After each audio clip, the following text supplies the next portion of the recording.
Salam damai dan sejahtera untuk Bapak, Ibu, dan Saudara yang kasih di dalam Kristus. Mari kita melanjutkan pembacaan dan perenungan firman Tuhan dari Keluaran pasal 20 ayat 13 sampai 17. Sebelum sama-sama kita membaca dan merenungkannya, mari kita berdoa memohon pertolongan Tuhan dan meminta hikmat darinya. Allah Bapa di surga, terima kasih untuk kesempatan kami membaca, mendengarkan, dan merenungkan firman Tuhan. Kiranya Roh Kudus menolong kami untuk mengerti dan kami mau menjadi pelaku firman. Kiranya Tuhan memberikan kami damai sejahtera yang melampaui segala akal itu memerintah hati dan pikiran kami. Terima kasih ya Bapa, dalam Kristus kami berdoa. Amin. Mari kita membaca Keluaran pasal 20 ayat 13 sampai 17. Demikianlah firman Tuhan. Jangan membunuh, jangan berzina, jangan mencuri, jangan mengucapkan saksi dusta tentang sesamamu, jangan mengingini rumah sesamamu, jangan mengingini istrinya atau hambanya laki-laki atau hambanya perempuan, dan lembunya atau keledainya atau apapun yang dipunyai sesamamu. Demikianlah pembacaan firman Tuhan. Yang berbahagia ialah kita yang mendengar, menyimpan di hati, dan menghayatinya, serta mengamalkan kehendak Tuhan ini. Amin. Bapak, Ibu, Saudara yang kasih dalam Kristus, ada setidaknya 6 kata jangan. Jangan membunuh, jangan berzina, jangan mencuri, jangan mengucapkan saksi dusta, jangan mengingini, dan jangan mengingini istri saudaramu, hambanya, laki-laki, perempuan, lembunya, keledainya, dan apapun. Itu yang pertama. Jangan ini berarti suatu perintah kehendak Tuhan yang sangat perlu kita perhatikan. Mengapa? Jangan. Karena ini menggambarkan suatu bukti wujud apakah kita menghormati Tuhan, menghargai kekudusannya, dan menjalani hidup yang sesuai dengan kemauan Tuhan. Yang kedua, kalau kita membaca kata-kata yang tidak boleh kita lakukan, membunuh, berzina, mencuri, itu kan berkaitan dengan orang lain. Berkaitan dengan sesama kita. Membunuh, berzina, mencuri, mengucapkan saksi dusta, mengingini rumah sesama, mengingini istrinya, dan seterusnya. Itu berkaitan dengan relasi kita dengan Tuhan sudah rusak karena wujudnya dilihat dari relasi kita dengan sesama.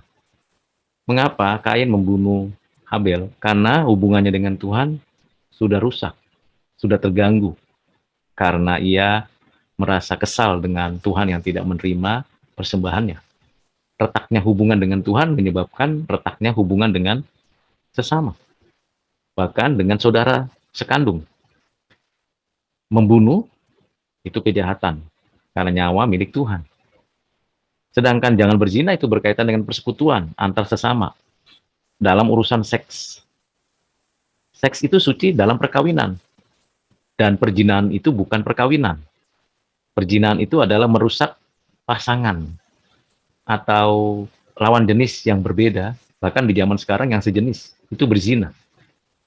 Jadi ini bukan lagi membunuh, tapi berzina. Orang-orang Israel yang berzina secara rohani dapat terlihat dari perkawinan campur dengan orang-orang yang tidak percaya. Jadi ada korelasi antara penyembahan berhala dengan perzinahan. Dan itu terjadi. Dan ini berkaitan dengan perkawinan, pasangan. Berkaitan dengan seks.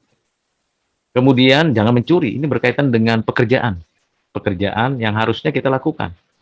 Jadi orang yang korupsi, orang yang menipu, itu adalah orang yang malas, orang yang licik, orang yang pelit, orang yang kikir, orang yang tidak mau bekerja, orang yang tidak mau memberi, orang yang betul-betul melakukan tindakan yang tidak manusiawi terhadap sesama. Sehingga dia mencuri. Dia mau tenang, nyaman, tetapi tidak bekerja. Ada juga yang bersaksi dusta. Ini berkaitan dengan suatu kesaksian, suatu dukungan secara keadilan. Dan banyak orang tidak berlaku adil. Berkata A, tapi di hati B. Berkata B, tapi di mulut A. Ini adalah orang-orang yang tidak memiliki integritas dalam kehidupannya. Tidak jujur, tidak tulus, tidak sungguh-sungguh, suka bersungut-sungut, berbantah-bantahan. Mengingini rumah sesama, istrinya, hambanya, lembunya, keledainya, atau apapun. Ini bicara soal keinginan. Dan kalau kita lihat yang diingini itu milik yang dimiliki orang. Ini adalah suatu kejahatan yang luar biasa.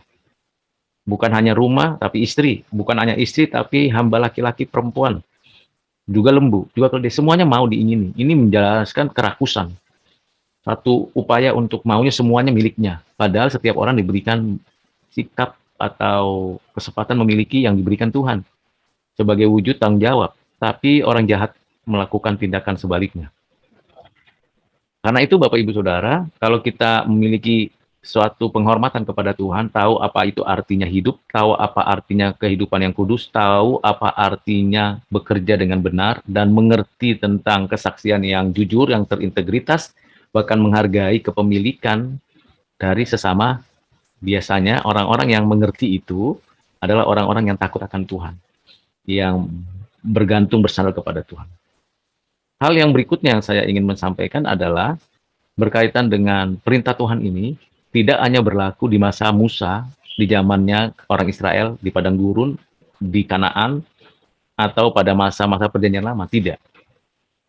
Perintah Tuhan ini berlaku untuk selamanya bagi siapa saja, dan ini sudah menjadi bagian daripada hukum positif di negara mana saja. Pasti orang yang melakukan 6 hal ini akan dihukum oleh Tuhan, akan mendapatkan penghukuman dari Tuhan.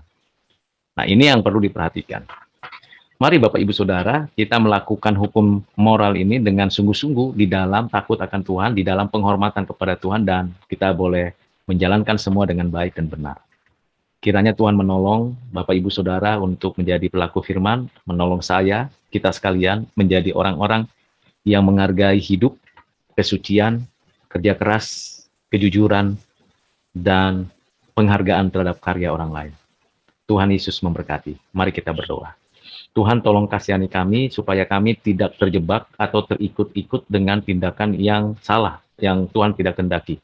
Ajar kami menghargai apa artinya hidup, kekudusan, kerja keras, kejujuran, dan juga penghormatan daripada Tuhan yang agung. Kami mohon belas kasihan-Mu Bapa, dan kami mohon kekuatan dari Roh-Mu menjadi pelaku firman.